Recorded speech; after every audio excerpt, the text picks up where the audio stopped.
नमस्कार, मैं सार्थक शर्मा टेक्निया न्यूज़ में आपका स्वागत करता हूं। वक्त हो चला है आज की 10 बड़ी खबरों का। 10 मई को राष्ट्रपति भवन में आयोजित पद्म पुरस्कार समारोह में राष्ट्रपति द्रौपदी मुर्मू ने एक फ्रांसीसी महिला को भारत के चौथे सर्वोच्च नागरिक सम्मान से नवाजा है। राष्ट्रपति द्रौपदी मुर्मू ने 101 साल की प्रसिद्ध योग शिक्षिका चार्लोट चॉपिन को योग के क्षेत्र में पद्मश्री पुरस्कार प्रदान किया है। चार्लोट चॉपिन मूल रूप से फ्रांस की रहने वाली हैं। वे पिछले लगभग 50 वर्षों से योग सिखा रही हैं। मंगलवार को प्रधानमंत्री नरेंद्र मोदी ने वाराणसी लोकसभा सीट से अपना नामांकन दाखिल किया।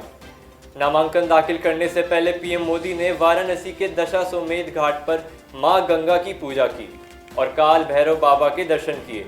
पीएम मोदी तीसरी बार वाराणसी से लोकसभा का चुनाव लड़ रहे हैं।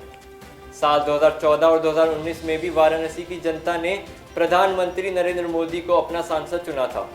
प्रधानमंत्री नरेंद्र मोदी के नामांकन के दौरान यूपी के सीएम योगी आदित्यनाथ, केंद्रीय गृह मंत्री अमित शाह, भाजपा अध्यक्ष जेपी नड्डा समेत एनडीए के कई नेता भी मौजूद रहे।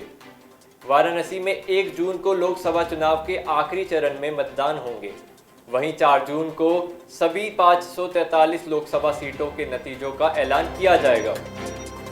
सोमवार को लोकसभा चुनाव के चौथे चरण में 10 राज्यों की 96 सीटों पर मतदान हुआ।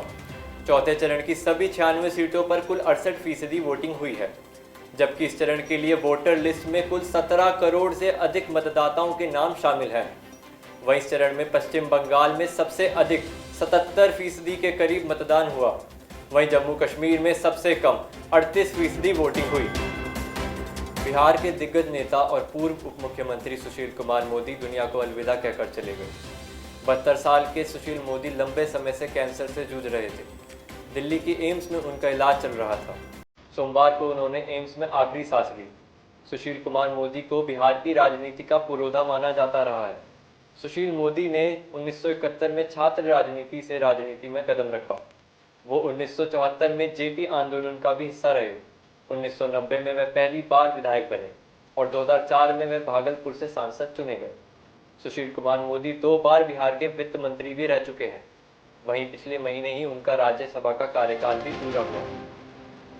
26 से 28 जून के बीच सेटकॉम इंडस्ट्री एसोसिएशन इंडिया एक कार्यक्रम का आयोजन कर रहा है। कार्यक्रम में इंडिया स्पेस कांग्रेस में नीतियां बनाने वाले विभिन्न देशों की अंतरिक्ष एजेंसियों के प्रतिनिधियों समेत दुनिया भर के 800 से ज़्यादा विशेषज्ञ शामिल होंगे। इस सम्मेलन में इसरो अध्यक्ष एस सोमनाथ भी शरीक होंगे। कार्यक्रम का आयोजन ब्रीजिंग बाउंड्रीज ट्रांसफॉर्मिंग टुमारो विषय पर किया जा रहा है। एसआईए इंडिया के अध्यक्ष सुब्बाराव पावलूरी ने इंडिया स्पेस कांग्रेस कार्यक्रम के माध्यम से अंतरिक्ष क्षेत्र में एफडीआई सहयोग से नए अवसर पैदा होने की बात कही है।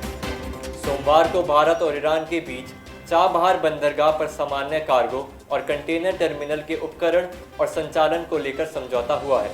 भारत के केंद्रीय बंदरगाह एवं जलमार्ग मंत्री सर्बानंद सोनोवाल और ईरान के सड़क और शहरी विकास मंत्री मेहरदाद बजरपाश ने अनुबंध पर हस्ताक्षर किए।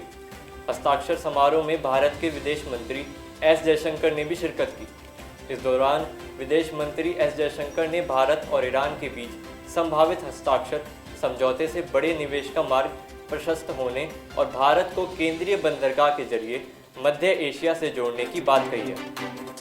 दिल्ली वालों को अभी गर्मी का सितम और झेलना पड़ेगा। 17 मई तक दिल्ली का तापमान 44 डिग्री सेल्सियस तक पहुंचने का अनुमान है। वहीं न्यूनतम तापमान 26 डिग्री सेल्सियस तक रह सकता है। वहीं अगले 2 दिनों तक दिल्ली की वायु गुणवत्ता भी खराब स्थिति में बने रहने की संभावना है।